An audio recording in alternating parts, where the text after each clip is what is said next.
Would you agree that we are in an ever changing world? Things are shifting and changing around us all the time. We see it every day in the market. We see it in our economy. We see it in our political landscape. We see it in our own head. If we were to go inside and take a look at what's going on in our own mind, things are changing and shifting in there every couple of seconds. And so that's really what I want to talk to you about today is how you can protect your mindset and really create this bulletproof effect so that regardless of what might be going on around you, it doesn't have to change what you can accomplish. And I think that your mindset is probably 95% of your success. And so today we're going to go in there, we're going to dive deep into what you're thinking, and I'm going to share 7 ways for you to create an untouchable mindset. So look, change is constant. We have to be honest about that. The world is always going to change. And if we're not changing, then we're not growing. And to be honest, if you're not growing, you might be dying. If I can start by saying, the sooner you are willing to get a little bit more comfortable with change and embrace change, the better equipped you will be to meet those changes and to adapt so that you can always succeed, you can always navigate and win in any situation. And I think that to really be successful today, it's about acknowledging that it requires a different mindset. And the way you did things, the way you thought, even just a month ago, may have to change today. It certainly would be true when you examine the way you may have done business a year or two ago. It may not be relevant today. There are so many more opportunities in front of us, which means that we also have to learn new things. One thing we're talking a lot about in our organization is the power of AI and how we can learn more about using AI to enhance, to expand, and to complement the impact we're all trying to make as business leaders. That's just one example. And I'm sure that you could think of about 12 others. And so today we're going to talk about some ways that we can bulletproof our thinking and really create an environment around our mindset that allows us to be able to always look at our response because that is what determines our outcome.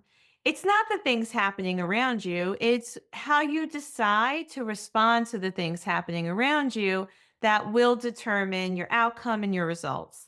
And let's get into the 7 ways that you can do this.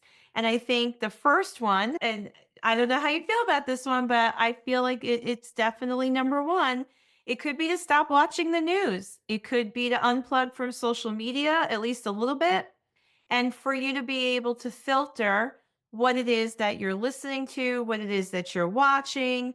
I think that we have to acknowledge there is so much information coming at us, some of which may be true, some of which may not be or could be altered. Some of it is positive and encouraging, some of it could be negative. The truth is, we're responding to what we're seeing and hearing differently. And you're going to respond to what you're seeing and hearing based on your own belief system. And so let's take the news, for example. One news story, the same news story could elicit multiple different reactions from a different group of people. And so I think we have to be really honest with ourselves about what serves us. And I am not suggesting that you should be uninformed. I'm not suggesting that you put your head in the sand, but I am maybe encouraging you to put some thought around how much you are ingesting when it comes to the news, when it comes to even the time you're spending on the news or social media, because all that scrolling can certainly take you off track. It can certainly put you down a rabbit hole. I've been there. I know you have too. And so not only can it cause distraction, but there is so much information available to us today, so much about the effects that social media, for instance, has on us. And it's not good. There's a lot that we're looking at that is creating all sorts of feelings in us, from inadequacy to confusion to anxiety, as well as some joy and fulfillment too. So I think number one is to either stop or certainly limit watching the news or getting lost in some of the things that are happening on social media, whether it's different reels and videos or groups on Facebook that have different commentaries and conversations around topics that just start to really, I think, stimulate negativity, complaining, and moaning. I think that's it right there. So if you find that you're getting wrapped up in something that is just eliciting a lot of negative thinking and is creating what we call negative emotions that leads you to feel anxious, afraid, angry, complaining, it's probably a good sign that you need to limit that. Okay, the second tip I have for you today is to listen to things that will fill your cup. Listen to podcasts, listen to audiobooks, listen to thought leaders who are talking about things that will move you forward. So I think that if you could find, let's say, your top 3 or 5 podcasts, I know Monday Morning Mojo is one of them, and you could schedule some time each week to plug into the episodes on those podcasts that are helping you to be more creative, more innovative. They're helping you to think bigger. They're inspiring you to take action. That's a great use of your time. And unlike the first thing that we talked about, this is going to allow you to expand your thinking. It's going to allow you to feel good. It's going to inspire your thoughts and help you to come up with ways to not only stay in the driver's seat of your own life and feel empowered, but to come up with creative opportunities, solutions, and ideas that will positively impact you and everyone around you. All right. My third way to help you create an untouchable mindset is for you to really think about who you're spending the most time with. And for you to make some decisions about limiting your time with people who may be negative and bringing you down, and expanding the amount of time that you could spend with people who inspire you, people who have done things that you would like to accomplish. I was at a conference recently in Utah, and it was a great experience with thought leaders and business owners. And the question that was put in front of us is, who is your group of 5 when you think about a group of people who can be not just supportive, but who could be advisors, who could be mentors, who could really support your growth? Who is that group of 5? And as we got talking about it, some of us were just honest that we were able to come up with 2, maybe 3 names, but couldn't come up with 5. And so that just spoke to us and it just made us realize, okay, we need to expand our network. And so I think that when you really examine who you're putting your time into and who's pouring into you, there may be an opportunity there. And look, when I say stop hanging around people who talk negative or who think negative, I understand that may not be as easy because some of those people may be people you love. But I think it's important for us to just know how to filter and protect our environment from that kind of negativity because it just brings us down and it limits our thinking, which then shortens our list of possible opportunity. And what I think is that there's so much abundance in the world, regardless of what may be happening around us, and what we focus on will expand. So, your opportunity to really connect with people who can move you forward, who can teach you something, who can inspire you, is going to do so much for you and your mindset, which is also going to spur you into action. Okay, the number 4 way for you to create an untouchable mindset. I just touched on this a little bit, and now I'm going to make this number 4. And I want you to really think about the term abundance. And if you can really examine your thinking and your beliefs around abundance versus scarcity, if you know the difference between the two, and you can really catch yourself when you get into scarcity thinking, that can change your world. Because, like I just said, whatever you focus on will expand, or whatever you think about the most will show up in your life. And so we all have a choice. And again, regardless of what's going on around you, people, you have choices. You can decide how you want to think about your own life. You can decide how you want to view the world. And I think that we see the world the way we choose to see the world. Now, look, that is not to say there aren't some things happening in the world that may need some work. Okay. The world isn't perfect. However, we see the world the way we tend to see ourselves. And so I put this out to you because I want you to really question your thinking. I want you to ask yourself if you think abundantly. In other words, an abundant thinker is someone who's always thinking about possibility. They feel that they are never stuck, that even though the path may not be clear at the moment, they know there must be a path. They know that they can make decisions, they can move in different directions, that there's always enough business out there. There's always someone else who's ready to say yes when someone just said no, right? That's abundant thinking. Scarcity thinking is thinking with a lot of limitations. And scarcity thinking is thinking that there's never enough and that you have to really fight so hard just to get a little scrap. And a person who thinks in terms of scarcity is very skeptical and probably not open to new ideas or possibility. Where someone who's thinking abundantly is thinking that or feeling that there's so much out there that they just have to tap into it. And so you get to ask yourself how you want to think.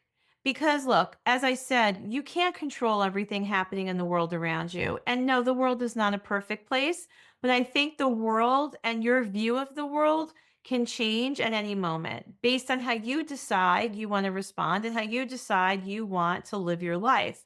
And so you can't control what's happening, but you can control how you feel about it. You can control how you want to respond to it. And when you do, that means you're an abundant thinker.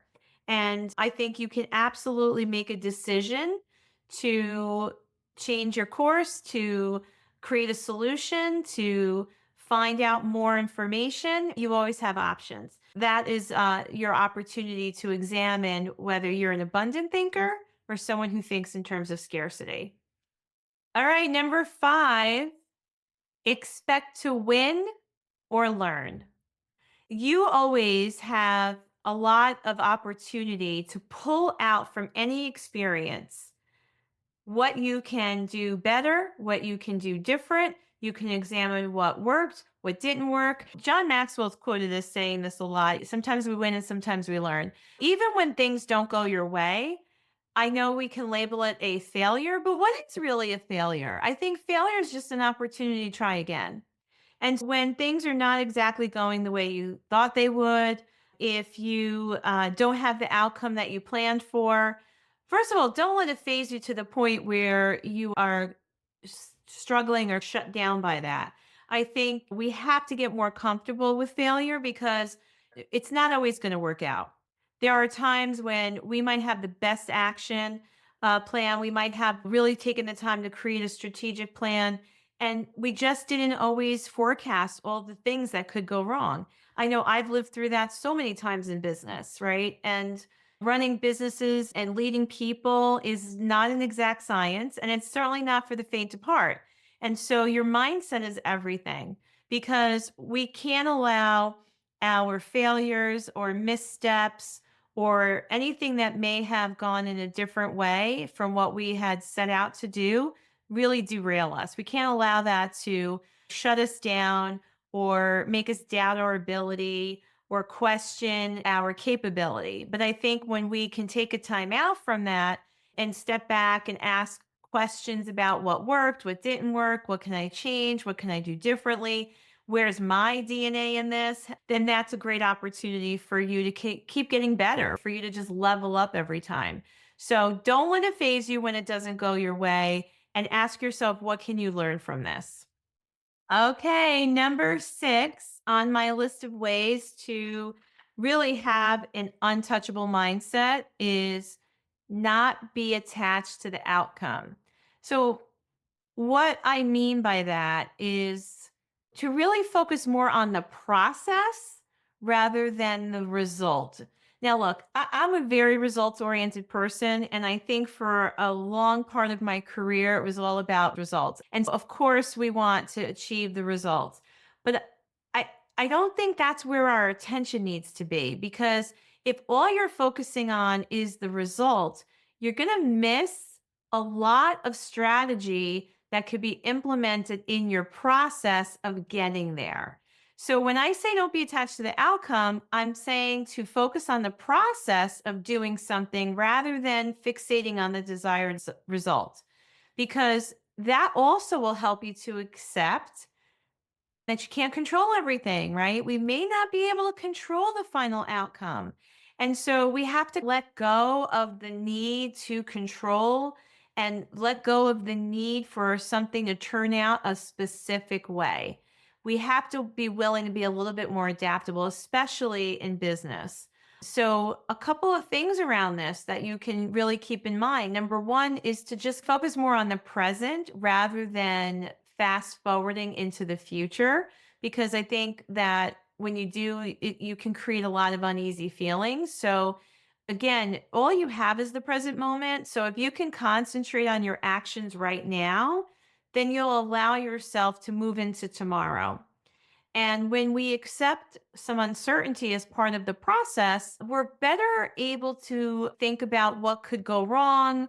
We're better at creating contingency plans, right? Listen, to be optimistic is a beautiful thing. I'm naturally very optimistic. And I've learned over the years that if I focus too much on the fact that it's always going to be okay, then I miss the opportunity or I miss the cues to pivot and make adjustments. And I get a little taken by surprise when I see it's not going my way. And so I've learned to pepper in a little skepticism so that I can ask myself questions about what will I do if?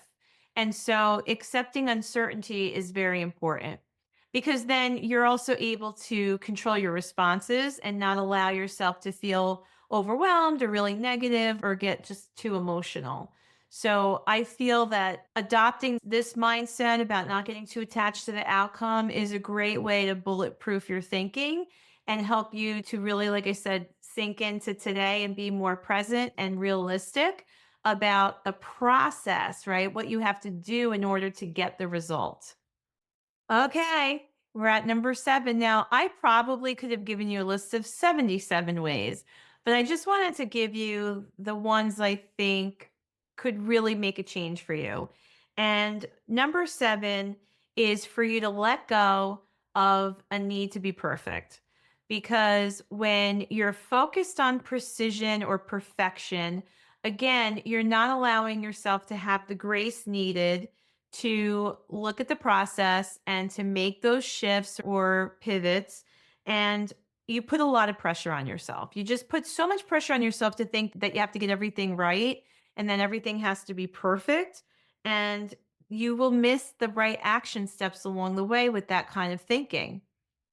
The other thing that happens, I think, for a lot of us who are focused on a quest for perfection is that we can stay on that path of searching and asking and researching and getting ready. And then we're getting ready to get ready and we don't pull the trigger. We avoid taking action because we're never sure if it's enough or if we're ready. And so that also is the challenge when our pursuit is about this sense of perfection.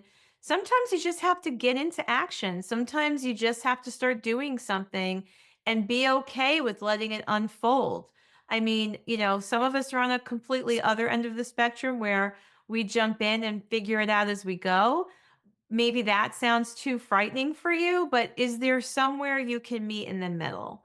Is there a way for you to be able to acknowledge that things only happen when we take action? Change can only occur when we do things, and we can't just think our way there. And I think avoiding this need for just getting it so right or being so perfect, it is really an opportunity for us right now to really not only, as I say, protect our mindset, but for us to really get into the process more of accomplishing what it is we set out to do.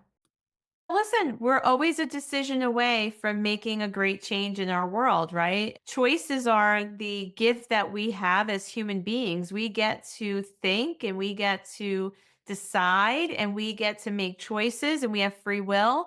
And so let's not forget how blessed we are because as humans, the species that we are on this beautiful planet, we have so many opportunities and advantages. So we should exercise them. So there you have it. Those are the 7 ways I can share with you today to have or create an untouchable mindset. Now, why untouchable? It just means that you're unfazed.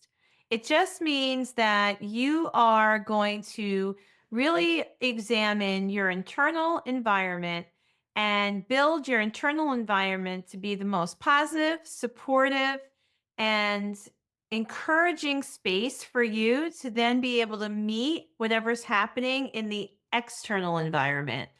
Those 7 ways are great ways to start on this path to really examining and protecting your mindset so that you feel untouchable, so that you can go out there and continue to navigate your own path in today's world. But there's so many other ways. So I'm going to leave you with that thought. I'm going to challenge you to come up with another 7 ways you can create an untouchable mindset for yourself. How do you want to play to win this year rather than just play to not lose? So I believe in you. I think that you have incredible opportunities in front of you right now.